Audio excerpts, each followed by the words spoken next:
నమో బుద్ధాయ. జై భీమ్, జై పూలే, జై భారత్, జై సంవిధాన్. నా పేరు డాక్టర్ ఉపాలి అండి, అలియాస్ ఐకే పవన్ కుమార్ అంటారు. ఈరోజు మనతోటి బేతాళ సుదర్శన్ గారు, రిటైర్డ్ టీచర్ గారు, బిఎస్ఐ అండ్ ఎస్ఎస్ఐ సమతా సైనిక్ దళ ఆంధ్రప్రదేశ్ విభాగానికి అధ్యక్షులుగా ఉన్నారు. బేతాళ సుదర్శన్ గారిని ఈరోజు నా వ్యక్తిగతంగా కొన్ని ప్రశ్నలు అడగాలనుకుంటున్నాను. అందులో మొదటగా బేతాళ సుదర్శన్ గారు నాకు చాలా కాలం నుంచి తెలుసు. నేను 2004-5 ప్రాంతంలోనే భీమవరంలో లూథరన్ కాలేజీలో లూథరన్ కాలేజీ అండి. లూథరన్ కాలేజీలో ఆయన చేత మేము బాంబ్స్ ఆఫ్ క్యాడర్ క్యాంప్ అనేది కండక్ట్ చేశారు. అందులో బేతాళ సుదర్శన్ గారి పరిచయం అంతకుముందు నుంచి కొన్ని మీటింగ్లో ఆ తర్వాత చాలా క్యాడర్ క్యాంపుల్లో ఏలూరులో 2 రోజులు జరిగింది. తర్వాత ఇలా చాలా క్యాడర్ క్యాంపులు జరిగినాయి. వాటిలన్నిటిలో కూడా చాలా పరిచయం ఉంది. ఇప్పుడు బేతాళ సుదర్శన్ గారిని నేను అడగాలనుకుంటున్న కొన్ని ప్రశ్నలు ఏంటంటే, నాకంటే ముందుగానే ఈ సామాజిక ఉద్యమాల్లో ఉన్నారు. గత 20-30 సంవత్సరాల క్రితం వీరికి ఉన్నటువంటి ఆయుధం ఏంటంటే, అప్పుడు పత్రిక అంటే ఓ పాంప్లెట్ రాయిసి ఇంటింటికి వెళ్ళి అందరికీ పంచి పెడతామో, లేకపోతే ఒక మ్యాగజైన్ రన్ చేయడమో ఈ ఉద్యమాన్ని వ్యాప్తి చేయడానికి సాధనాలుగా ఉన్నాయి. ఇప్పుడు సోషల్ మీడియా ఇలా మనం మాట్లాడితే రేపు పొద్దున అందరికీ తెలిసిపోయే, ఈ ప్రపంచం అంతా తెలిసిపోయేటువంటి సామాజిక ఉద్యమాల్లోకి వచ్చాం. అయినా కానీ ఒక కాక్రోచ్ పార్టీ అనేది ఇండియాలో పెడితే రేపు పొద్దునకి భారతదేశం అంతా తెలిసిపోయి అనేక 150-200 సంవత్సరాల చరిత్ర కలిగినటువంటి పార్టీలను కూడా ప్రభావితం చేయగలిగేటువంటి ఈరోజు వచ్చినటువంటి సోషల్ మీడియా ఉద్యమాల ద్వారా కూడా చూసినటువంటి వ్యక్తిగా నేను అడిగేది ఏంటంటే, ఈ 40 ఏళ్ళ పూలే అంబేద్కర్ ఉద్యమం మీకేం నేర్పింది? ఇందుట్లో మీతో వ్యవహరించినటువంటి వ్యక్తులు ఏ విధంగా వ్యవహరించారు? ఆయన కలిగించినటువంటి వ్యక్తులు ఉన్నా, లేకపోతే మంచి చేయగలిగినటువంటి వ్యక్తులు ఉన్నారు. వీటన్నిటిని మీరు గుర్తు తెచ్చుకుంటా ఈ నేటి యువతకి ఇవి ఇందులో ఉపయోగపడే అంశాలు ఏంటి? ఏ విధంగా వాళ్ళు ఇంతకాలం మీరు ఈ ఉద్యమాలను నడిపారు? వ్యక్తిగా, ఒంటరిగా, ఆర్థిక సహాయాలు లేకపోయినా, వ్యక్తుల సహాయాలు లేకపోయినా మీ అంతటి మీరు చాలా వరకు ఉద్యమాలు చేశారు. ఇప్పుడు వచ్చేటువంటి అప్కమింగ్ జనరేషన్ ఏదైతే ఉందో వాళ్ళు ఏ విషయాలను ఎక్కువగా పరిగణలోకి తీసుకుని ఉంటే మంచిది. ఎందుకంటే ఈ కొత్తగా వచ్చేటువంటి జనాభా ఉద్యమాన్ని లక్ష్యాలను సాధించడమే కాకుండా లక్ష్యాలని తరతరాలుగా అందించాల్సినటువంటి అవసరం ఎంతైనా ఉంది. వీళ్ళు నేర్చుకోవాల్సిన అంశాలు ఏంటి, వదిలిపెట్టేయాల్సినటువంటి అంశాలు ఏంటి, అవి మీ అనుభవం ద్వారా తెలుసుకున్నటువంటి విషయాలని వారికి తెలియజేస్తారని అడుగుతున్నాను. ఒకసారి అసలు రికార్డ్ అవ్వట్లేదు అనుకుంటున్నాను. లేదు, అవుతుంది. నిమిషాలు వస్తున్నాయా? వస్తున్నాయి, అవుతున్నాయి. చూసి కావాలి డిలీట్ 3 నిమిషాలు అడిగాను అందుకోసం. ఓకే.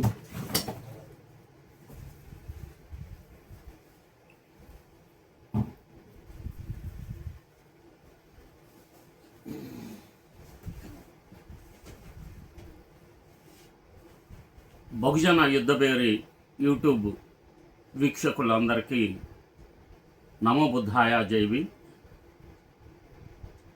ఈ యొక్క యూట్యూబ్ వీక్షకులు డాక్టర్ ఉపాలి గతంలో ఉన్న పరిచయాల ఆధారంగా యువతకు లేక ఇప్పుడు ప్రస్తుతం మీరు గమనించిన విషయాల గురించి చెప్పమని కోరి ఉన్నారు. దాదాపు 3 దశాబ్దాల పైగా పూలే అంబేద్కర్ భావజాలంలో కొనసాగుతుంది. పూలే అంబేద్కర్ భావజాలం ఈ రోజుల్లో ఉపాలి లాంటి వ్యక్తులు సంఖ్య చాలా స్వల్పం. ఈ భావజాలం కేవలం సీనియర్ సిటిజన్ భావజాలంగా మారింది. ఆంధ్రప్రదేశ్లో ఎక్కడ మీటింగ్ పెట్టినా నాలాంటి ముసలోళ్ళు మాత్రమే పాల్గొంటున్నారు తప్ప ఎలాంటి పొలిటికల్ అంటే ఆధిపత్య కులాల సంబంధించిన పొలిటికల్ ఇంట్రెస్ట్ లేని వాళ్ళు, యువత అనేవాళ్ళు అసలు హాజరు కావడం లేదు. దానికి కారణాలేంటి? ఎందుకు ఈ ఐడియాలజీ ఒకప్పుడు యూత్ని బ్రహ్మాండంగా ఆకట్టుకుంది, ఇప్పుడు ఎందుకు యూత్ ఈ భావజాలానికి అనుగుణంగా తమ జీవితాలని మోడిఫై చేసుకొని కొనసాగటం లేదో ఈ అంశాలు యూత్ స్పష్టంగా తెలుసుకోవాలి. గతంలో కేవలం పిలుపు ఇస్తే అట్రాసిటీస్ జరిగినప్పుడు ఆదరణీయులు కత్తి పద్మారావు గారు కానీ లేక తారకం గారు కానీ పిలుపు ఇవ్వంగానే యూత్గా ఉన్న మేము ఎవ్వరు పిలవకుండానే జస్ట్ పాంప్లెట్లో కానీ దినపత్రికల్లో ఆ విషయాలు తెలుసుకొని మేము వెళ్ళిపోయేవాళ్ళం వాలంటీర్గా. మాకెవరు ఛార్జీలు ఇచ్చి లేకపోతే భోజనాలు పెట్టి అలాగే లేదు, మా అంతటికి మేమే అన్ని విషయాలకి అన్ని ప్రోగ్రామ్స్కి వెళ్ళేవాళ్ళం. కమిట్మెంట్ అలా ఉండేది. బ్యామ్సెప్ ఈ రాష్ట్రంలోకి వచ్చిన తర్వాత యంగ్స్టర్స్గా ఉన్న మేము ఎంతో చిత్తశుద్ధితో ఈ భావజాలాన్ని జీవితంగా భావించి దాంట్లో కొనసాగిన యువత అప్పుడు. ఇప్పుడు మేము వస్తున్న క్రమంలో ఈ భావజాలాన్ని అనుసరిస్తున్న యువత సంఖ్య చూసుకుంటే చాలా నామినల్గా ఉంది. ఎవరికి అవసరం యూత్ ఎవరు ప్రోగ్రామ్స్కి వెళ్తున్నారు? మన యూత్, ముఖ్యంగా ఎస్సీ ఎస్టీ బీసీ మైనార్టీలు ఎవరు పిలిస్తే వెళ్తున్నారు. పవన్ కళ్యాణ్ లాంటి నేతలు, వైసీపీ, టీడీపీ డబ్బులు ఇచ్చి లేక ఇతరితర మత్తు పానీయాలు లేక వాళ్ళకు కావాల్సిన అన్ని ఫెసిలిటీస్ కలుగు చేసి వాళ్ళకు మాత్రమే యూత్ వెళ్తున్నారు తప్ప వాళ్ళు డబ్బులు కూడా ఇస్తున్నారు. ఈ పూలే అంబేద్కర్ క్లాసెస్కి కానీ ధర్నాలకు కానీ రావడం లేదు. నేను 1921లో చివరి అంటే పెద్దగా చేసిన కొన్ని ఈ మధ్య చేశాను కానీ ధర్నాలు అప్పుడు 2021 విజయవాడలో 15 సంక్షేమ స్కీముల రద్దు మీద అప్పుడు ఒక ధర్నా చేశాం. 250 మంది మాత్రమే వచ్చారు. అదే హైలైట్. ఆ తర్వాత ఈ భావజాలం ద్వారా పిలిపించిన ధర్నాల్లో ఎక్కువ మంది రావడం లేదు. మళ్ళీ కొంతమంది పొలిటికల్ మోటివేటెడ్, వాళ్ళకి ప్రత్యేక ఇంట్రెస్ట్. అంటే వాళ్ళకి మాకు తేడా ఏంటంటే, మా అంతా బీసీ ఎస్సీ ఎస్టీలు ఏ సనాతన మనువాద పార్టీలకు అనుగుణంగా ఉద్యమాలు చేయకుండా వీళ్ళు స్వతహాగా రాజ్యాధికారం చేపట్టడానికి మేము చేసే ధర్నాలకి తేడా ఉంది. ఇప్పుడు ధర్నాకి పిలుపు ఇవ్వాలి.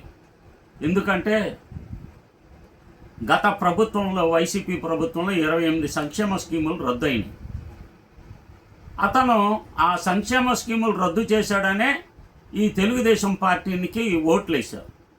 వీళ్ళు 2 సంవత్సరాలైనా కానీ ఆ సంక్షేమ స్కీములను అమలు చేయట్లా. ఎందుకంటే మన యువత నుంచి స్పందన లేదు. మాలాంటి వాళ్ళు ఏం చేయగలుగుతాం? మాటలు చెప్పగలుగుతాం, ఐడియాలజీ స్ప్రెడ్ చేయగలుగుతాం, వ్యాసాలు రాయగలుగుతాం, ఇలాగ యూట్యూబుల్లో చెప్పగలుగుతాం తప్ప ఫిజికల్గా అందరూ వచ్చి నిలబడి ఆ యొక్క మెమోరాండాన్ని ప్రభుత్వాలకు ఇచ్చి ఒక ప్రెజర్ తీసుకురావటానికి యూత్ తప్ప మాలాంటి వాళ్ళ వల్ల కాదు. మేము ప్రతిసారి పిలిపిస్తే అవమానపడతాం. ఎందుకంటే యూత్ రావడం లేదు. యూత్ ఎవరు పిలుపు ప్రకారంగా ఉన్నారంటే కేవలం మనకు వ్యతిరేకమైన రాజకీయ నాయకుల యొక్క వాళ్ళ యొక్క ఇంట్రెస్టుల్ని, వాళ్ళ ఆధిపత్యాన్ని కాపాడటాని కోసం యూత్ పనిచేస్తుంది. దీన్ని మార్చాలంటే ఏం చేయాలి? ఒకటి, ఐడియాలజీని ప్రాపగాండా చేయాలి. దానికి ఇది యూట్యూబ్ ఒకటి, లేక వాట్సాప్, ఫేస్బుక్ ఇలాంటివి ఉన్నాయి. మరి వాటిని కూడా మీరు చదవట్లా. ఎవరు చదువుతున్నట్లు కానీ ఏమి ఊరికనే పెడుతున్నాం తప్ప ఒక్కళ్ళు కూడా చదవట్ల. ఊరికనే క్లియర్ షాట్ కొడుతున్నారు అంతే. గ్రూప్లో ఉంటున్నారు, క్లియర్ షాట్ కొడుతున్నారు, ఏమీ చదవట్ల. ఇంత ఘోరంగా ఉంది మన రాష్ట్రంలో పరిస్థితి. ఈ పరిస్థితిలో మనం రాజ్యాధికారం సాధించడానికి ఏం చేయగలుగుతాం? ఇటు విజయ్ సాధించిన విజయాల వెనకాల తమిళనాడులో యూతే ప్రధాన కేంద్రీకృతంగా ఉంది. వాళ్ళు 15 సంవత్సరాల నుండి యూత్ ఆ ఫ్యాన్స్ అసోసియేషన్ ద్వారా మనకు అంబేద్కర్ సంఘాలు ఉన్నాయి, మహాత్మా పూలే గారి సంఘాలు ఉన్నాయి, చాలా సంఘాలు ఉన్నాయి మనకు కూడా. వాళ్ళు సేవా కార్యక్రమాలు చేస్తున్నారు. బాగా ఎస్సీ ఎస్టీ బీసీల్లో అత్యున్నతమైన మార్కులు వచ్చిన వాళ్ళకి నగదు సహాయం చేస్తున్నారు, అడ్మిషన్స్లో సహాయం చేస్తున్నారు. విజయ్ సపోర్ట్ చేస్తున్నాడు. మనకి సపోర్ట్ చేసే మన ఆంధ్రప్రదేశ్లో సినిమా నాయకుడే, సినిమా వాళ్ళు ఎవరు లేరు. వాళ్ళు దేనికి సపోర్ట్ చేస్తారు అంటే మన భావజాలాన్ని ప్రోపగాండా చేయటానికి చేయరాడు. ఒక్కడు కూడా లేడు ఆంధ్రప్రదేశ్లో. ఈ తెలుగు ఇండస్ట్రీలో మన భావజాలాన్ని ప్రోపగాండా చేసేవాళ్ళు ఒకళ్ళు ఉన్నారు, ప్రకాష్ రాజు లాంటి గొప్ప నటుడు. కానీ ఆయన పరిమితి కూడా తక్కువ. కానీ తమిళనాడులో అందరూ కూడా మ్యాక్సిమం ఏ సినిమా యాక్టర్ అయినా సరే సామాజిక సేవా కార్యక్రమాలు వాళ్ళు చేసినంతగా మన ఆంధ్రప్రదేశ్లో చేయడం లేదు. యూత్ విజయ్ నటుడు విజయ్ వెనకాల చాలా బ్రహ్మాండంగా ఉన్నారు. అట్లాగా జంజి పోరాటం, నేపాల్లో యూత్ చేసిన పోరాటం, శ్రీలంకలో జరిగిన పోరాటం, ఇవన్నీ భారతదేశంలో ముఖ్యంగా మన రాష్ట్రంలో. ఎందుకంటే 3% లేదు కమ్మవారు, 5% కూడా లేరు రెడ్లు. కానీ వీళ్ళకి మనువాదులు తోడయ్యారు. పవన్ కళ్యాణ్ రూపంలో మనువాదులు ఒక సెక్షన్ వాళ్ళకి అండగా నిలబడుతుంది. కానీ మనతో ఎవరు కలిసినా, వాళ్ళు ఎవరితో కలిసినా బీసీ ఎస్సీ ఎస్టీలని సంఖ్యలో ఎప్పుడు కూడా దాటలేరు. ఎందుకంటే we are the majority of this country, we are the మూల్ యూనివర్సిటీస్ ఆఫ్ దిస్ కంట్రీ. వాళ్ళు ఎన్నటికీ మెజారిటీ కాలేరు. వాళ్ళు అల్పసంఖ్యాకులు, నిజమైన మైనార్టీలు. మనతో సంఖ్యలో పోటీ పడలేరు. వాళ్ళు ఆర్థికంగా బలిసారు తప్ప సంఖ్యలో వాళ్ళది మనల్ని మించిన స్తోమత లేదు. ఈ పరిస్థితిని మాట్లాడటానికి, అధిగమించటానికి యూత్ కంకణం కట్టుకోవాలి. ఒక లీడర్ పుట్టాలి. ఎవరు ఒక మెస్సయ్య వస్తాడని చూస్తున్నారు, అది ఎప్పటికి జరగదు. రక్షకుడు ఉదయిస్తాడో లేదో నాకు తెలియదు. కొన్ని సంవత్సరాల నుంచి ఉదయిస్తున్నారు అనుకుంటున్నారు. కానీ మార్పు అనేది ఇలాగ ఒక విజయ్ ఎలాగైతే వచ్చాడో అలాగే మీ యువతలోనే అనేక మంది రావాల్సిన అవసరం. ఇప్పుడు వస్తున్న పొలిటికల్ లీడర్స్ ఇండిపెండెంట్గా తనను తాను ముఖ్యమంత్రిగా చేసుకుంటానికి ప్రయత్నం చేయట్లా. ఎలా ఉందంటే వాళ్ళ పోకడ ఈ దళిత క్రైస్తవుల్ని ఆకట్టుకొని వారు నా వెనకాల ఉన్నారని చూపించుకొని కొన్ని సీట్లు పొందటానికి ఒక బానిసలుగా తయారు కావడానికి ఉన్నారు తప్ప నేనే ఈ రాష్ట్రానికి ముఖ్యమంత్రి అనే విధంగా అవుతాను అనే విధంగా ఒక నాయకుడు ఉద్భవించట్ల. ఇది యూత్లో రావాలి. యూత్ దాన్ని ప్రమోట్ చేయాలి. ఆ బాధ్యత యువతదే. యువత ఈ లక్ష్యాన్ని అందుకోకపోతే ఎలాగైతే నేపాల్లో ఒక జంజీ పోరాటం వచ్చిందో అదేవిధంగా ఇక్కడ ఆంధ్రప్రదేశ్లో బీసీ ఎస్సీ ఎస్టీ మైనార్టీల నుండి ఒక యువతి ఎంతమంది బ్రహ్మాండమైన యువతులు ఈ యొక్క టీవీకే పార్టీ నుంచి ప్రాతినిధ్యం వహిస్తున్నారు. ఇప్పుడు మంత్రులు అయ్యారు. ఆ యొక్క గవర్నమెంట్లో 8 మంది షెడ్యూల్ కాస్ట్ మంత్రులు ఉన్నారు. ఆయన ఒక ఓబీసీ వ్యక్తి. ప్రాతినిధ్యం చాలా బ్రహ్మాండంగా ఇచ్చాడు. కనుక దీన్ని మనం స్ఫూర్తిగా తీసుకొని మనం తప్పనిసరిగా యూత్ మీరు ఏం చేయాలంటే ఇలాగ డీజేలు పెట్టుకొని బ్లూ రిబ్బన్లు కట్టుకొని 90 వేసేసుకొని ఓ అంబేద్కర్ జయంతులు చేయటం కాదు. జయంతుల వద్ద మీరందరూ రండి, బాబాసాహెబ్ స్టాట్యూ దగ్గర రండి. మన వాళ్ళలో అనేక మంది బాబాసాహెబ్ ఐడియాలజీని, పూలే అంబేద్కర్ భావజాలని చెప్పేవాళ్ళు ఉన్నారు. వాళ్ళ ద్వారా మనం అంతా చైతన్యం అయ్యి ఈ రాజ్యాధికారాన్ని సాధించడానికి కృషి చేయాలని చెప్పి నేను సూచిస్తున్నాను. ఓకే సార్, ఇప్పుడు మీరు చెప్పిన దాని ప్రకారం యువత మేల్కొని పులి అంబేద్కర్ భావజాలాన్ని తప్పనిసరిగా ఫాలో అవ్వాలంటున్నారు. బాగానే ఉందండి. కానీ ఇప్పుడు మన ఆంధ్రప్రదేశ్ మిగిలిన రాష్ట్రాల్లో యువతకి కొంత అవగాహన ఉందని నేను అనుకుంటున్నాను. ఇప్పుడు నా ప్రశ్న ఏంటంటే, మన ఆంధ్రప్రదేశ్ యువత ఓ పక్కన ఉపాధి కోసం ఇతర రాష్ట్రాలకు, లేదా ఉపాధి కోసం సాఫ్ట్వేర్ ఉద్యోగాలు, లేకపోతే గవర్నమెంట్ కొద్దిపాటి గవర్నమెంట్ ఉద్యోగాలకి నిరంతరం వాళ్ళ శక్తి సామర్థ్యాలన్నింటినీ కూడబెట్టి ప్రయత్నం చేయడం, చివరికి ఆశాభంగం కలగటం, ఉద్యోగం రాకపోవడం, మళ్ళీ ఎటువంటి వ్యాపారాలను స్థిరపడకుండా ఆర్థికంగా అనేక సమస్యలు ఎదుర్కోవడం, మ్యారేజ్లు జరగకపోవడం, తర్వాత తల్లిదండ్రులకి సహాయం చేయగలిగే పరిస్థితులు లేకపోవడం, ఇలాగ అనేక సమస్యలు ఎదుర్కొంటున్నారు. బాగానే ఉంది. ఇప్పుడు కనుక వీళ్ళు ఈ సామాజిక ఉద్యమాలు, సోషల్ మీడియాలో కార్యక్రమాలు చేయకుండా మేము కొత్తగా రిలీజ్ అయ్యే సినిమాలకి జెండాలు మోయడానికో, లేకపోతే హీరోయిన్లు బాగున్నారని వాళ్ళ ఆటోగ్రాఫ్లకి వెనకాల పడతాం, లేకపోతే ఈ టీవీ సీరియల్లో యాంకర్లు సెలబ్రిటీ కల్చర్ లాగా ఎంకరేజ్ చేయడానికో వీటిగానే ఉండిపోతాం అనే ధోరణిలో ఉన్నారనుకోండి. అంటే ఉద్యమాలు మేము చెయ్యం, మేము ఈ ఎంజాయ్మెంట్ కార్యక్రమాలు, మానసికమైనటువంటి ఎంజాయ్మెంట్ కార్యక్రమాలు ఏవైతే ఉన్నాయో, క్రికెట్ ఆటల్లో బెట్టింగ్ ఆటలు ఆడుకోవడమో, లేకపోతే సినిమాలకి రిలీజ్ అవుతాయి ఇంత కలెక్ట్ అవుతాయనో, లేకపోతే డ్రగ్స్ గానో, లేకపోతే గంజాయినో, ఇంకొకటనో మేము చదువు మీద ఎక్కువ శ్రద్ధ వహించాం. ఒకవేళ చదివినా మేమేం చదువుతాం, ఉద్యోగానికి సరిపడే చదువు మాత్రమే చదువుతాం, సామాజిక చదువుని నేను చదవం అనే ధోరణిలో ఉన్నారు. మరి ఇప్పుడు వీళ్ళ భవిష్యత్తు ఏ విధంగా ఉంటుంది? మీరు మన వరకు ఇంతవరకు ఈ కొద్దిపాటి ఉద్యోగాలైనా సంపాదించుకుని ఒక ఇల్లు, ఒక కొద్దిగా ఆరోగ్య సమస్య వస్తే హాస్పిటల్కి వెళ్ళి కొద్దిగా ఖర్చు పెట్టుకోగలిగే స్థాయికి వచ్చాం. ఇప్పుడు ఈ ఉద్యోగాలు కూడా వీళ్ళు చేయకపోతే రేపొద్దున భవిష్యత్తు ఏ విధంగా ఉంటుంది? ఇప్పుడు ఆంధ్రప్రదేశ్లో మొత్తం ప్రభుత్వ ఉద్యోగాల సంఖ్య 10 లక్షలు. ఓకే. ఈ 10 లక్షల్లో ఈ రెండు ప్రభుత్వాలు, వైసీపీ కానీ టీడీపీ కానీ ఏం చేసిందంటే 5 లక్షల ఉద్యోగాలను అవుట్సోర్సింగ్కి వాళ్ళ కులస్తులకు అప్పచెప్పేసింది. ఓకే.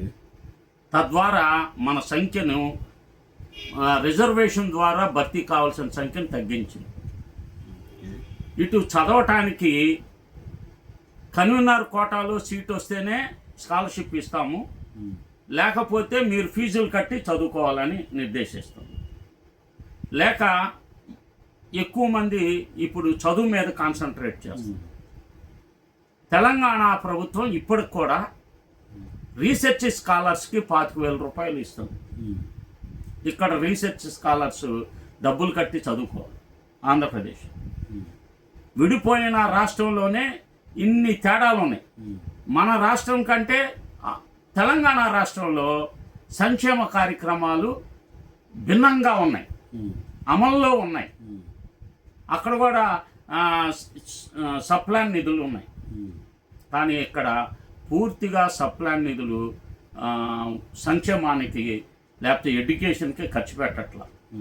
ఒకవేళ ఎడ్యుకేషన్కి ఖర్చు పెట్టే లెక్క అయితే వాళ్ళు తమ ఇండిపెండెంట్గా తమ కాళ్ళ మీద తాము నిలబడతారు.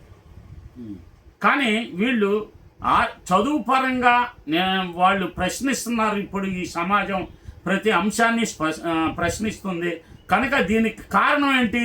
చదువు. ఈ చదువుకోనికుండా చేస్తే చాలు వాళ్ళే నాశనం అయిపోతారు అన్నది ఈ రెండు కులాల యొక్క భావన. దీన్ని అధిగమించడానికి, ఈ మార్పు రావటానికి ఇప్పుడు నువ్వు అన్న నిరుద్యోగ సమస్య 7% ఉంది మనకి, అత్యధికమైన నిరుద్యోగ సమస్య భారతదేశంలో. ఈ సమస్యను అధిగమించటానికి మనం ఏం చేయగలగాలి అంటే ఒక్క రాజ్యాధికారంతోనే ఈ సమస్యను అధిగమించగలుగుతాం తప్ప వేరే ప్రత్యామ్నాయం లేదు. ఈ యొక్క మార్పు తీసుకురావాలి, స్కూల్స్ని బాగు చేసుకోవాలి, హాస్పిటల్స్ని బాగు చేసుకోవాలంటే నువ్వు పాలకుడు అవుతేనే. ఇప్పుడు ఉన్నారు ఇంత విధ్వంసం షెడ్యూల్ కాస్ట్ మీద, ముఖ్యంగా తెలుగుదేశం ప్రభుత్వం వచ్చిన తర్వాత ఎలాగైతే గత ప్రభుత్వంలో అట్రాసిటీస్ పెరిగినాయో ఈ ప్రభుత్వం మీదలో కూడా అదే విధంగా పెరుగుతున్నాయి. కానీ ఆ ప్రభుత్వంలో అట్రాసిటీస్ మీద ఉద్యమాలు చేసాం, అరెస్టులు అయ్యాం. ఈ ప్రభుత్వంలో అసలుకి ఆ యొక్క ప్రచారం అంటే ఆ యొక్క సోషల్ మీడియాలో ఇలా జరిగిందంటేనే కేసులు వచ్చేస్తాయి, భయపడిపోతున్నారు. ఇప్పుడు నాలాంటి వాడు కొద్దిగా అనారోగ్య సమస్య ఉన్న పరిస్థితుల్లో ఏదన్నా ఉంటే హెల్త్ ప్రాబ్లమ్స్ వస్తున్నాయి. కనుక ఎంతవరకు మనం పార్టిసిపేట్ చేస్తాం? యూత్ దీన్ని లీడ్ తీసుకోవాలి. Youth must take lead.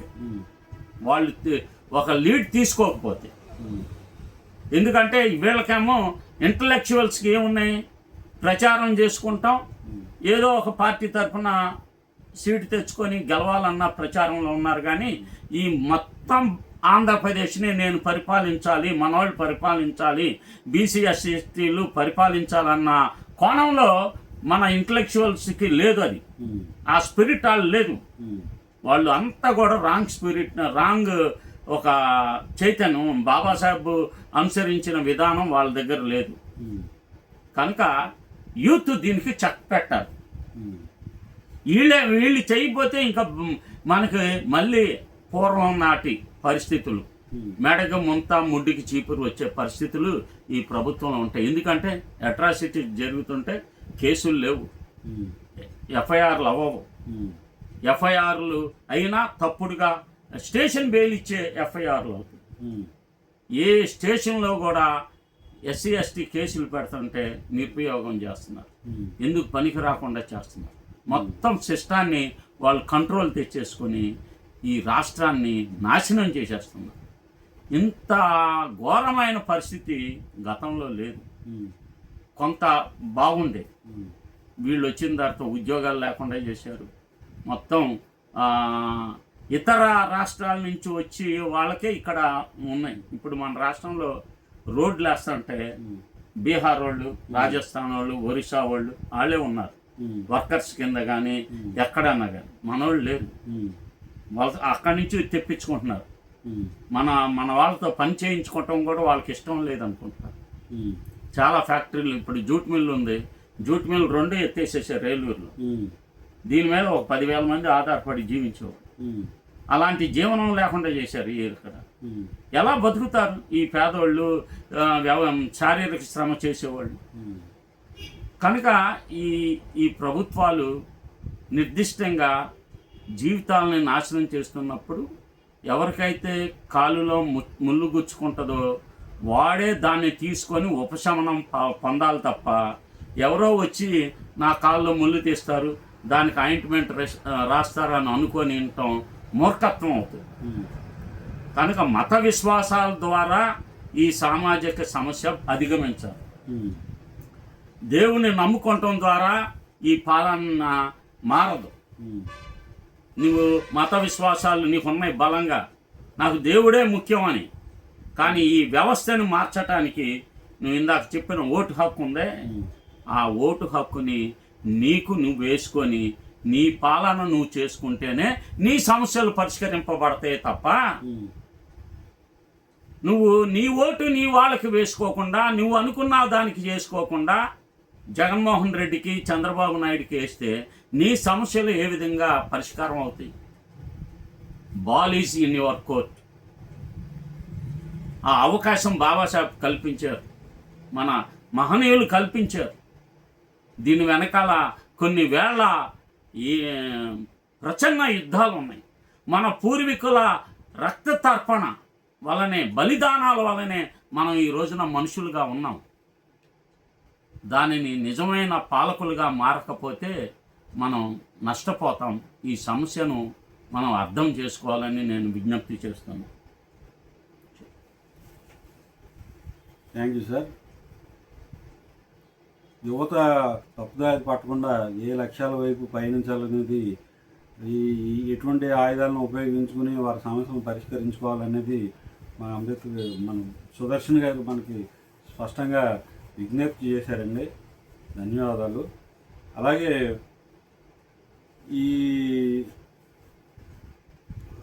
అనేక సమస్యలు మనకి పునరావృతం అవుతూ ఉంటాయి. ఎప్పుడూ ఎస్సీ ఎస్టీకి అట్రాసిటీ కేసులు పునరావృతం అవుతూనే ఉంటాయి. ఇంకో 50 ఏళ్ళైనా ఇవే నడుస్తూ ఉంటాయి.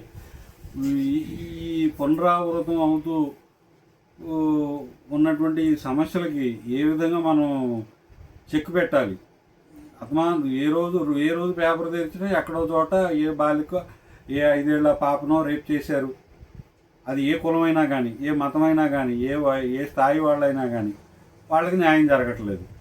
స్త్రీల మీద, పిల్లల మీద జరుగుతున్నటువంటి ఘోరాలు. ఏ రోజైతే డాక్టర్ అంబేద్కర్ గారు హిందూ కోడ్ బిల్లు తీసుకొచ్చి ఇది ఒక సంస్కరణ బిల్లు అని తీసుకొచ్చారో దాన్ని ఏ విధంగా పేలవంగా అనేక తూట్లు పొడిచి ఆ బిల్లుని అమలు చేసినట్టుగా చేశారో అప్పటి నుంచి ఈ సమస్య రగులుతూనే ఉంది. ప్రతి చిన్నపిల్ల 5 సంవత్సరాల చిన్నపిల్ల మీద కూడా, అయితే అప్పుడే పుట్టిన 6 నెలలు 7 నెలల పాప మీద కూడా ఈ అఘాయిత్యాలు జరుగుతున్నాయంటే ఇది ఎక్కడ లోపం? మన విద్యా వ్యవస్థలో లోపమా? పెంచేటువంటి పిల్లల్ని పెంచేటువంటి తల్లిదండ్రుల లోపమా? లేకపోతే ఇట్లాంటి వాళ్ళ మీద సరైన చర్యలు తీసుకోలేకపోతున్నటువంటి ప్రభుత్వాల లోపమా? పోలీసుల లోపమా? ఈ వ్యవస్థలో లోపం ఎక్కడుంది? ఈ బాలికల సమస్యని, ఈ స్త్రీ సమస్యని, ఈ రేపుల సమస్యని, అన్యాయానికి గురైపోతున్నటువంటి మహిళ సమస్యని, నలుగురిలోకి వచ్చి చెప్పుకోలేనటువంటి సమస్యని, నాకు ఘోరం జరిగిందని చెప్పుకోలేనటువంటి సమస్యకి న్యాయం జరగలేనటువంటి పరిస్థితులు ఉన్నప్పుడు ఇటువంటి ఆధునిక యుగంలో, వాట్సాప్ యుగంలో కూడా కలకత్తాలో ఒక డాక్టర్ మీద జరిగినటువంటి కేసుకి ఈ రోజుకి సాక్ష్యాధారాలు లేక తప్పించుకున్నటువంటి పరిస్థితులు ఉన్నటువంటి ఈ తరుణంలో ఎవరైతే శిక్ష వేయాలో వాళ్ళే శిక్ష వేయకుండా మళ్ళీ మనల్ని ముందు పెట్టి, సమాజంలో అన్యాయం జరిగిందని మనల్ని ముందు పెట్టి ఓట్లు సంపాదించుకునేటువంటి సానుభూతి తెచ్చుకుంటున్నటువంటి ఈ పరిస్థితిని మనం ఏ విధంగా ఛేదించాలి? స్త్రీలకు ఏ విధంగా మనం రక్షణ కల్పించాలి అని వారి సూచనలు కోరుతున్నాను. ఇక్కడ మనది ముఖ్యంగా మాతృస్వామ్య వ్యవస్థ. ఈ మాతృస్వామ్య వ్యవస్థ చాలా బలనీయమైన వ్యవస్థ. ఇప్పుడు ఛత్తీస్గఢ్, బస్తర్ ఆదివాసీ ప్రాంతాల్లో మహిళ కుటుంబ యజమానురాలుగా ఇప్పటికి కూడా ఉంది. దాదాపు 3000 సంవత్సరాల నుండి ఉన్న మాతృస్వామ్య వ్యవస్థ ఇంకా సజీవంగా ఆదివాసీ ప్రాంతాల్లో ఉంది. ఈ ప్రాంతాల్లో ఇప్పటికీ స్త్రీ గౌరవంగానే ఉంది. ఎప్పుడైతే మనువాద రాజకీయ శక్తులు ఆ ప్రాంతాల్లో ప్రవేశించాయో అక్కడ విపరీతమైన లైంగిక దాడులు జరుగుతున్నాయి. బాబాసాహెబ్ అంటారు, ఏ మతం అయితే ఈ కుల వ్యవస్థను ప్రవేశపెట్టిందో ఆ మతాన్ని నిర్మూలించకుండా కుల వ్యవస్థ ఈ దేశంలో పోదు. కుల వ్యవస్థ అంటరానితనాన్ని ప్రోత్సహిస్తుంది. మరి అంటరానితనంగా గుర్తింపబడిన ఎస్సీ ఎస్టీలు ఏ విధంగా ఆధిపత్య కులాలు వాళ్ళపైన లైంగిక దాడులు చేస్తాయి? అంటే లైంగిక దాడికి అంటరానితనం ఉండదా? లేక అంటరానితనం అంటేనే లైంగిక దాడిలో భాగమా? ఈ విషయాలు కనీసం అంటే కామం కళ్ళు కప్పి బుద్ధి సక్రమంగా పనిచేయక ఈ యొక్క అకృత్యాలకు ఎక్కువ మంది పాల్పడుతున్నారు. దానికి ఈ యొక్క ఆధునిక యుగంలో బ్లూ ఫిల్మ్స్ కానీ లేక ఇతరత్ర కార్యక్రమాలు, పార్టీలు అని, డీజేలు అని వాళ్ళకున్న ఈ వీటి ప్రభావం వలన యూత్ చెడిపోతున్నారు. చాలామంది యువతులు రీల్స్ పేరట లేక సెలబ్రిటీలు అవ్వాలన్న పేరుతో అనేక మంది మోసపోతున్నారు. దీనికి ముఖ్య కారణం వారు బౌద్ధంలోని పంచశీలను పాటించకపోవటం. బౌద్ధంలోని పంచశీలలో ముఖ్యమైన భాగము మద్యము సమస్త పాపములకు కన్నతల్లి వంటిది. ఎవరైతే మద్యపానం చేవిస్తారో వారు విచక్షణ జ్ఞానాన్ని కోల్పోతారు. ఈ పనులన్నీ చేసేటప్పుడు వీరు మత్తు పదార్థాలను సేవిస్తున్నారన్నది ప్రధానంగా తేలుతుంది. ఒక దుశ్చర్య, ఒక అనైతికమైన దాడి, లైంగిక దాడి జరుగుతున్నప్పుడు వాడు గంజాయో కొకైనో ఏదో ఒకటి సేవించి ఉన్నాడు అన్నది ప్రధానంగా తేలుతుంది మద్యపానం. యువతకి ఇప్పుడున్న పాఠశాలలో వ్యాయామ శిక్షణలు లేవు, పీఈటీలు లేరు ఏ స్కూళ్ళల్లో. అసలు స్కూల్ ఏంటి, దాంట్లో ఎందుకు ఫిజికల్ ఎడ్యుకేషన్ టీచర్ లేరు? ఎక్కడైనా కార్పొరేట్ స్కూల్లో ఫిజికల్ ఎడ్యుకేషన్ టీచర్ ఉన్నాడా? వాళ్ళకి అసలు గ్రౌండ్ ఉందా? అంటే ఫిజికల్ ఎడ్యుకేషన్లో ఆ ఫిజికల్ ఎడ్యుకేషన్ ట్రైనింగ్లోనే డ్రిల్ మాస్టర్లు నైతికతను గురించి కూడా చెప్తారు. ఆడపిల్లలతో ఎలా వ్యవహరించాలి, మోరల్ టీచింగ్స్ లేవు. పిల్లల్ని ఏ విధంగా తీర్చిదిద్దాలి, వాళ్ళని ఏ విధంగా గౌరవించాలి, బ్యాడ్ టచ్ గుడ్ టచ్ గురించి తెలియచేయాలి, అది కూడా చేయట్లేదు. పోలీస్ కౌన్సిలింగ్ పూర్తిగా లేదు. కాలేజీలు, హై స్కూల్స్లో డీజీపీ, డిఎస్పి స్థాయి, సిఐ స్థాయి వ్యక్తులు వచ్చి వాళ్ళకి కౌన్సిలింగ్ ఇవ్వటం, పాఠశాలని ఫ్రీక్వెంట్గా వచ్చి సందర్శించటం, యూత్ని హెచ్చరించటం పోలీసులు చేయట్లా. ఊరికనే మనకు ఉంటుంది సచివాలయంలో పోలీస్ వెల్ఫేర్ ఒకళ్ళు ఉంటారు. వాళ్ళ ప్రభావం నిజంగా ఉంటే స్కూళ్ళల్లో టీచర్ల పైన కామెంట్స్ వస్తున్నాయి. ఇప్పుడు పిల్లలు, యూత్, ఈ జగన్మోహన్ రెడ్డి గవర్నమెంట్ వచ్చిన తర్వాత ట్యాబ్స్ ఇచ్చాడు. అది చేస్తున్న ఇబ్బంది ఇంత అంతా కాదు. వాళ్ళు దాన్ని మొత్తం సిస్టాన్ని మార్చేసుకొని వాళ్ళు దాంట్లో ఈ సోషల్ మీడియాని ఉపయోగించి పాడైపోతాం. తల్లిదండ్రులు తక్కువ మంది పిల్లలు ఉండటం వలన ఇప్పుడు వాళ్ళు ఏది అడిగితే అది ఇచ్చేస్తున్నారు. ఎప్పుడైతే ఫోన్ చేతుల్లోకి వచ్చిందో అన్ని వ్యసనాలు వస్తున్నాయి. ఆడపిల్లలకి ఫోన్ ఇవ్వటం, చిన్న పిల్లలకి, అది వాళ్ళు సోషల్ రిలేషన్స్ పెంచుకోవటం వలన ఇలాంటి పరిస్థితి వస్తుంది. ఈ సమాజాన్ని సరిదిద్దాల్సింది తల్లిదండ్రులు, ఉపాధ్యాయులు, సిస్టమ్ కంప్లీట్గా ఫెయిల్యూర్ అయిపోయింది. ఎందుకంటే అది డబ్బులు ఏ విధంగా అక్రమంగా సంపాదించుకోవాలన్న ఉద్దేశంతోనే ఉందో తప్ప ప్రజల్లో సంస్కారాలను తీసుకురావడానికి సిద్ధంగా లేదు. కనుక ఉపాధ్యాయుల మీద ఒత్తిడి వస్తుంది. వాళ్ళని సక్రమంగా విద్యా బోధన చేయడం లేదు.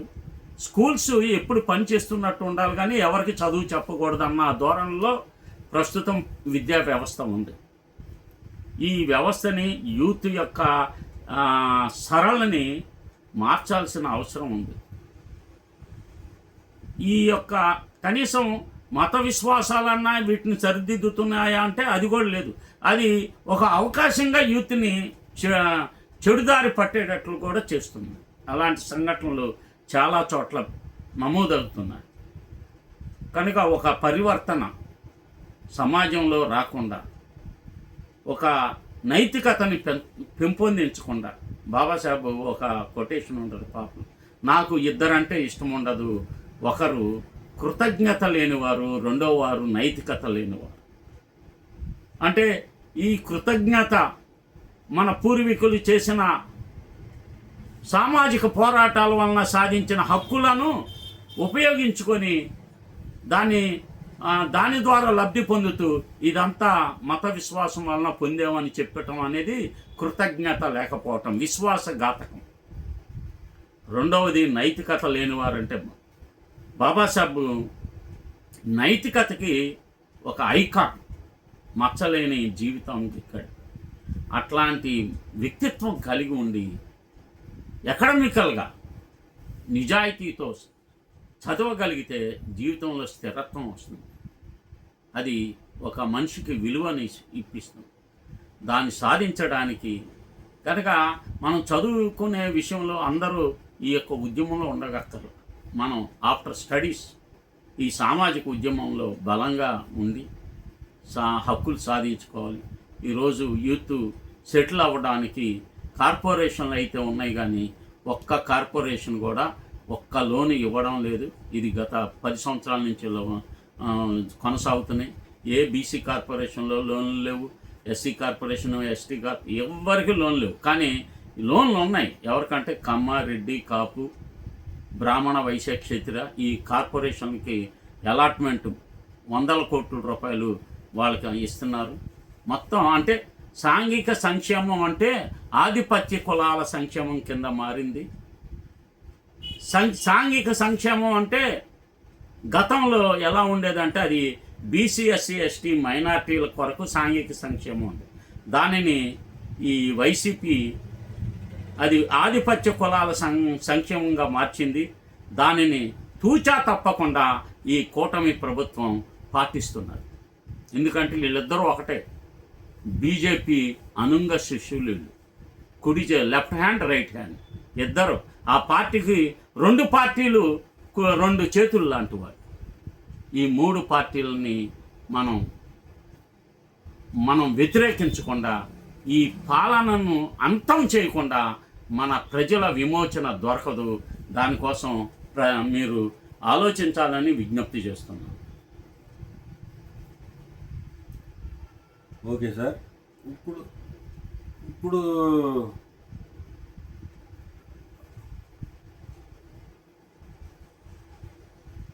మనం ఇంత వివరమైన ఆన్సర్ ఇచ్చినటువంటి సుదర్శన్ గారికి నా కృతజ్ఞతలు. ఈ యువతకి చివరిగా మీరు ఇంకేమన్నా చెప్పాలనుకుంటున్నాను? నేను చెప్పాలనుకున్నది ఏముంది, యూతే ఈ యొక్క వ్యవస్థను మార్చాలి. ఎందుకంటే భారతదేశంలో యూత్ యొక్క పర్సంటేజీ ఏ దేశంలో లేనంత ఉంది. మన యూత్ ఎక్కువగా ఈ రిసోర్సెస్, హ్యూమన్ రిసోర్సెస్ ఏ దేశంలో లేదు. నిజంగా యూత్ ఒక స్టెప్ తీసుకొని దాన్ని ఉద్యమంగా మార్చి వాళ్ళనే వాళ్ళు పాలకులుగా, ముసలోళ్ళని వదిలేసేయండి. వాళ్ళందరూ కూడా వేరే వాళ్ళకుండే బ్యాక్గ్రౌండ్ వేరేగా ఉన్నాయి. ఈ రాష్ట్రాన్ని నడపాలంటే ఎవరో ఒక 34 సంవత్సరాల యువకుడు ఒక స్ఫూర్తివంతంగా ఒక మూమెంట్ని ఏ కమ్యూనిటీ అయినా పర్వాలేదు, ఎవరైనా పర్వాలేదు. కానీ ఈ మార్పు అనేది 2 ప్రభుత్వాల యొక్క కుటుంబ పాలనలు, ఇవన్నీ కుటుంబ పాలనలు, మొత్తం కమ్యూనిటీ వాళ్ళు సేఫ్గానే ఉన్నారు, కానీ మనం సఫరర్స్గా ఉన్నాం. దీన్ని మార్చాలంటే యూతే మార్చాలి. యూత్లోనే ఏ విధంగా మార్చాలి? యూత్ మార్చాలి, వాళ్ళు సంఘటితం అవుతే చాలు. ఎప్పుడైతే వాళ్ళు పోలరైజ్ అవుతారో, ఇప్పుడు ఉంది ఒక సమస్య, పోలరైజ్ అయ్యారు. ఇప్పుడు 28 సంక్షేమ స్కీములు. ఇప్పుడు జరిగేది ఏంటంటే అంబేద్కర్ జయంతికి అందరూ పోలరైజ్ అవుతున్నారు. అందరూ ఏకమయ్యి అంబేద్కర్ జయంతి మామూలుగా కండక్ట్ చేయట్లేదు. ఇంతకుముందు గతంలో చేసే వాటి కంటే ఇప్పుడు అంబేద్కర్ జయంతి చాలా పెద్ద మీటింగ్లు తోటి జరుపుతున్నారు. అది ఆ మీటింగ్లు లేకపోతే అంబేద్కర్ జయంతి కార్యక్రమాలు చూస్తే ప్రజల్లో చైతన్యం లేదు అని అనుకోవడానికి లేదు. చాలామంది అటెండ్ అవుతున్నారు. లాస్ట్ టైం జరిగిన అంబేద్కర్ జయంతి అది అంటే నువ్వు ఇంకో కోణంలో చూసావు దాన్ని. నేను ఇప్పుడు గత చాలా కాలం నుంచి మారిపోయింది. బాబాసాహెబ్ జయంతులు ఒక వినాయక చవితి ఊరేగింపులు లేకపోతే నిమజ్జనాలు ఎలాగైతే జరుగుతాయో ఆ విధంగా అయినాయి. బాబాసాహెబ్ జయంతులు ఆ విధంగా చేయకూడదు. ఆ విధంగా తాగేసి డీజేలు పెట్టుకుంటూ డ్యాన్సులు వేసుకుంటూ చిందులు వేసుకుంటాం వలన ఆ కమ్యూనిటీ నుంచి వేరే కమ్యూనిటీ వీళ్ళకి ఈ యొక్క కార్యక్రమాలు చేయడానికి రిజర్వేషన్ వల్లనే కదా వీళ్ళు ఇలాగ విచ్చలవిడిగా అవుతున్నారనే ఒక ప్రిజుడిస్ వాళ్ళల్లో పెరిగింది సొసైటీ. బాబాసాహెబ్ జయంతికి అందరూ ఒక చోట గుమ్ముకూడి ప్రస్తుతం ఎదుర్కొంటున్న సమస్యలు ఏంటో చర్చించాలి. అసలు మీటింగ్లు ఎక్కడ ఉన్నాయి? డీజేలు తప్ప, ఊరేగింపులు తప్ప, తమ బల ప్రదర్శన, తమకున్న దాన్ని మేము ఇది అని చూపించుకోవటానికి యూత్ చేశారు. ఎవరైనా ఒక చోట ఒక మీటింగ్ పెట్టి ఒక నాయకుడిని తీసుకొచ్చి ఇప్పుడు మనం ఎదుర్కొంటున్న సమస్యలు ఏంటి, ఇప్పుడు అన్న ఎలా పోలరైజ్ అవ్వాలి, ఏముంది రాష్ట్రంలో, ఇప్పుడు మనకున్న పెద్ద బర్నింగ్ సమస్య జగన్మోహన్ రెడ్డి రద్దు చేసిన 28 సంక్షేమ స్కీములు చంద్రబాబు నాయుడు పునరుద్ధరిస్తామని మేనిఫెస్టోలో పెట్టాడు. ప్రభుత్వంలోకి వచ్చి 2 సంవత్సరాలైనా అది చేయట్లా. పిలుపు ఇవ్వండి, ఒక చెలో విజయవాడ 28 సంక్షేమ స్కీములు పునరుద్ధరిద్దాం, అందరూ తరలి రండి అని ఒక నాయకుడు సోషల్ మీడియా ద్వారా బయటకు వచ్చి ఇదిగో మేము ఇంతమంది ఉన్నాం, మీరు కూడా చెయ్యి కలపండి రండి అని చెప్పి ఒక చోట పిలిపిస్తే ఇంత ఫోర్స్ ఉపయోగించిన ఎప్పుడైతే మరి 2 లక్షల మంది టీచర్స్ జగన్మోహన్ రెడ్డి ప్రభుత్వాన్ని కూల్చడానికి వచ్చారుగా ఆ రోజుల్లో, ఈ యూత్ రాగలిగితే ఒక్కసారి మేము ఊరుకోము. 28 రాజ్యాంగబద్ధమైన స్కీమ్స్ అవేమి ఎవడు దయాదాక్షిణాలతో వచ్చినవి కావు. దానికి స్పెషల్ కాంపోనెంట్ ప్లాన్ ద్వారా అవి ఆమోదం పొందిని ఆ యొక్క స్కీమ్స్ని పునరుద్ధరించాలి, ఒక్కటి కూడా తగ్గటానికి వీల్లేదు అని ఆ పిలుపుతో అదేం షెడ్యూల్ క్యాస్ట్కి ఒక్కటే కాదు, బీసీలకి మైనార్టీస్కి అందరికీ చదువుకుంటానికి ఉపయోగపడే. ఇప్పుడు దాంట్లో ల్యాండ్ పర్చేజింగ్ స్కీమ్ ఉంది. ఆ ల్యాండ్ పర్చేజింగ్ స్కీమ్ ద్వారా ల్యాండ్స్ కొని షెడ్యూల్ క్యాస్ట్ వాళ్ళకి ఇస్తే ఆ ల్యాండ్ ద్వారా వాళ్ళు బతుకుతారని. ఇప్పుడు లిడ్ క్యాప్ ఉంది, చెప్పులు పరిశ్రమని ఎవరైనా స్థాపించుకోవచ్చు. అది అంతా ఇప్పుడు కమ్మోళ్ళ చేతుల్లో ఉంది. ఆంధ్రప్రదేశ్లో పాపులర్ షూ మార్ట్ ఎవరి చేతుల్లో ఉంది అని 2000 బ్రాంచ్లు ఉన్నాయి దానికి. దాంట్లో మొత్తం వాళ్ళకి అప్పచెప్పేసి వీళ్ళు చర్మకారులు దాంట్లో ఆ షాపుల ముందు కుట్టుకునే వాళ్ళు ఉన్నారు కానీ మేకర్స్గా లేరు. ఇందాకన్నా పారిశ్రామికవేత్తలుగా చేయాలని అది జరగట్లేదు. పారిశ్రామీకరణలో మా బీసీఎస్సీ ఎస్టీల వాటా లేదు, జీరో. అసలు అన్ని విషయాల్లో జీరో. ఈ పోలరైజేషన్ జరిగినప్పుడు ఏమవుతుంది, మన ఓటు మనం వేసుకోవాలన్న కాన్సెప్ట్ వస్తుంది. తద్వారా రాజ్యాధికారం వస్తుంది. అప్పుడు మీరే పాలకులు అవుతారు. కాబట్టి యూత్కి ఏం అవసరం మీరే సాధించాలి. ఇప్పుడు మా జనరేషన్ అయిపోతుంది. 60కి మేమేం చేయగలుగుతాం? మీరు 40 to 60 ఉన్నవాళ్ళు ఈ దేశానికి నాయకత్వం వహించాలి. రిటైర్ అయిపోయిన వాళ్ళు ఏదో స్వలాభాల కోసం ఉన్నవాళ్ళు వాళ్ళు ఏం చేయజాలరు. వాళ్ళకున్న ఎజెండా వేరు ఉంటుంది. ఈ ఎలాగైతే మార్పు కొన్ని చోట్ల వచ్చిందో దేశవ్యాప్తంగా, అలాంటి ఇప్పుడు మనకి ఉత్తరప్రదేశ్లో రావణ్, ఆయన పేరేంటి, ఎంపీగా ఉన్నారు, చంద్రశేఖర్ ఆజాద్ ఏ విధంగా ఒక మార్పు తెచ్చాడు, ఒక సీటు గెలిచాడుగా. మరి ఆయన తన యొక్క ప్రభావాన్ని చూపిస్తున్నాడుగా. అలాగే జిగ్నేష్ మేవాని గుజరాత్లో ఒక మార్పు చూపించాడుగా. సిద్ధరామయ్య చాలా గొప్ప వ్యక్తి, కర్ణాటక ముఖ్యమంత్రి, గొప్ప పూలే అంబేద్కర్ రైట్ యాదవ, ఆయన చాలా పెద్ద మార్పు తీసుకొస్తున్నారు. ఇట్లాగా చాలా చోట్ల మార్పులు జరుగుతున్నాయి, కానీ మన ఆంధ్రప్రదేశ్లో జరగట్లా. దానికి కారణం యూత్ని ప్రలోభ పెట్టారు డబ్బులతో. అరే మీరు రండిరా అంటే అటు డబ్బులు అడుగుతున్నాడు. మనం అన్నా పని మానేసుకొని రావాలి కదా. ఇలా అడిగినోడు లేడు గతంలో. మేము యూత్గా ఉన్నప్పుడు ఎప్పుడన్నా డబ్బులు ఇస్తే వస్తామని ఎప్పుడన్నా అన్నావా? ఇప్పుడు అడుగుతున్నారు మమ్మల్ని, మాకు ఫెసిలిటీస్ ఇవ్వండి, మాకు అన్నీ ఇవ్వండి, అప్పుడు మేము వస్తాము. ఇప్పుడు ఎలా ఉన్నారంటే ఏదో ఒక పార్టీ ద్వారా డబ్బులు తీసుకుంటాం, ఆ పార్టీ ద్వారా పనిచేయటం. లేకపోతే ఒక్కొక్క కులానికి 100 మంది ఒకే కుల సంఘం పేరుతో నాయకులు ఎలా ఉంటారు చెప్పండి. ఇప్పుడు ఇంచుమించుగా కాపులు కూడా మాలలంతా ఎస్సీలంతా ఉన్నారు. వాళ్ళలో ఉంటే కాపు సంఘ నాయకులు ఒక 3, 4, 5 ఉంటారు. 100ల సంఖ్యలో ఉంటారుగా. ఈ భావన ఒక ఒక ఒక వ్యక్తి వెనకాల నడవాలన్న భావన ఉండాలి. ఎవరి కాళ్ళు లీడర్ అనుకుంటే ఎవడు ఉండడు. ప్రతి ఒక్కడు రాష్ట్ర నాయకుడు, జాతీయ నాయకుడు.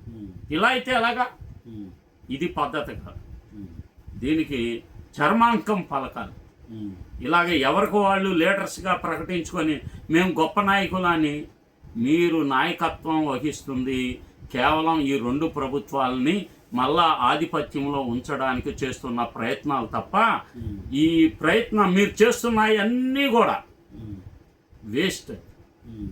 ఈ జాతిని ఇదే విధంగా నిరంతరం బానిసత్వంలో ఉంచడానికి చేస్తున్న ప్రయత్నాలు తప్ప మిమ్మల్ని మీరు పాలకులుగా చేసుకుంటానికి అది ఉపయోగపడదు.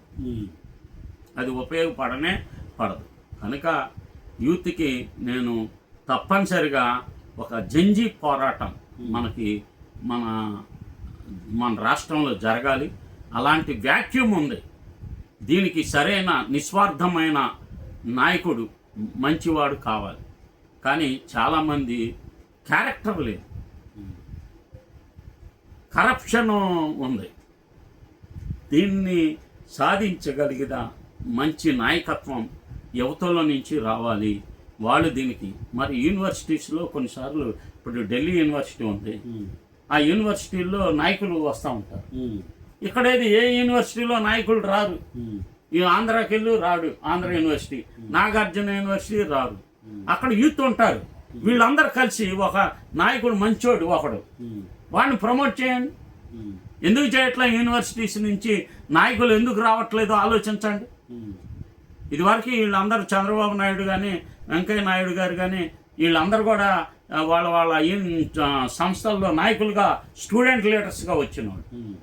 అలాంటి స్టూడెంట్ లీడర్స్ రావాలి. అది నేను చెప్తున్నాను.